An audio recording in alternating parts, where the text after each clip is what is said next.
দুর্গাপুরের ৩০ নম্বর ওয়ার্ডের শ্রীপল্লী এলাকার পানীয় জলের তীব্র সংকটকে কেন্দ্র করে বিক্ষোভে ফেটে পড়লেন স্থানীয় বাসিন্দারা। তাদের অভিযোগ, এলাকায় একটিও সরকারি টিউবওয়েল না থাকায় দীর্ঘদিন ধরে চরম জলকষ্টের মধ্যে দিন কাটাতে হচ্ছে। এই সমস্যা নিয়ে দুর্গাপুর নগর নিগমের দ্বারস্থ হন এলাকাবাসী। অভিযোগ, প্রশাসনের তরফে টিউবওয়েল বসানোর কাজ শুরু হলেও তা মাঝপথে বন্ধ হয়ে যায়। স্থানীয়দের দাবি, এলাকার প্রাক্তন কাউন্সিলরের অনুগামীরাই এই কাজ বন্ধ করে দেয়। এই ঘটনার প্রতিবাদে রাস্তায় নেমে বিক্ষোভ দেখান বাসিন্দারা। তাদের সাফ হুঁশিয়ারি, দ্রুত টিউবওয়েল বসানোর কাজ পুনরায় শুরু না হলে তারা বৃহত্তর আন্দোলনে নামবেন। এমনকি আসন্ন বিধানসভা নির্বাচনেও এই জলসংকটের প্রভাব পড়তে পারে বলেও সতর্ক করেছেন বিক্ষোভকারীরা। এলাকাবাসীর একটাই দাবি, রাজনীতি নয়, আগে পানীয় জলের স্থায়ী সমাধান।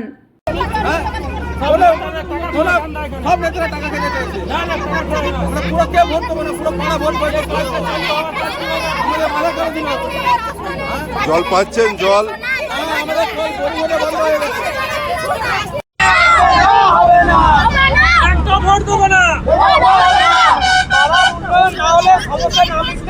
আমাদের পাড়া একটি ভোটারও ভোট দেবে। আমাদের পাড়ায় কোনো স্কুল নেই, আমাদের পাড়ায় কোনো সরকারি বাথরুম নেই, আমাদের পাড়ায় কোনো নেই, এখানে নেই। আমাদের অনেক কষ্ট হয়। এখন তো কষ্ট, আমাদের তো টিউবওয়েল বসাচ্ছিল, ওদের ছেড়ে দিয়ে চলে গেল, বন্ধ করে দিল।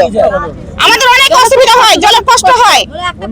একটা কলের জন্য জলের জন্য সমস্যা, রাস্তা নেই।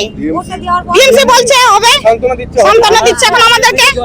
একবার যদি বলে আর কি হয়, আর ভোটের সময় রাস্তায় যখন বলবে ভোট দেন আমাদেরকে, ভোট দেবো না। আমাদের পাড়ার উন্নয়ন না করলে আমরা ভোট দেবো না। আমাদের পাড়ার উন্নয়ন চাই।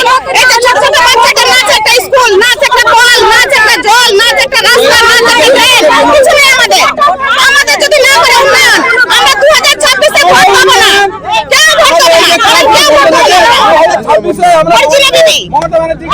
সব সমাধান হয়ে যাবে। কে বিক্ষোভ দেখাচ্ছে তাও জানি না, আর কে বন্ধ করেছে তাও জানি না। তবে আপনি জানবেন, যখন এটা স্যাংশন হয়েছে, যখন বিবেচনা করে ডিএমসি এটা করেছে, নিশ্চয়ই ডিএমসি তার পিছনে কিছু নিয়ম কানুন মেনেই করেছে, এবং যিনি হয়তো কেউ বন্ধ করেছেন বা না করেছেন আমি জানি না, তারও নিশ্চয়ই কিছু নির্দিষ্ট কারণ থাকতে পারে। যাই হোক, এটা সমাধান হয়ে যাবে। এগুলো বড় ইস্যু না, এগুলো স্থানীয় লেভেলেই সমাধান হয়ে যাবে। এটা চিন্তার কোনো কারণ নেই।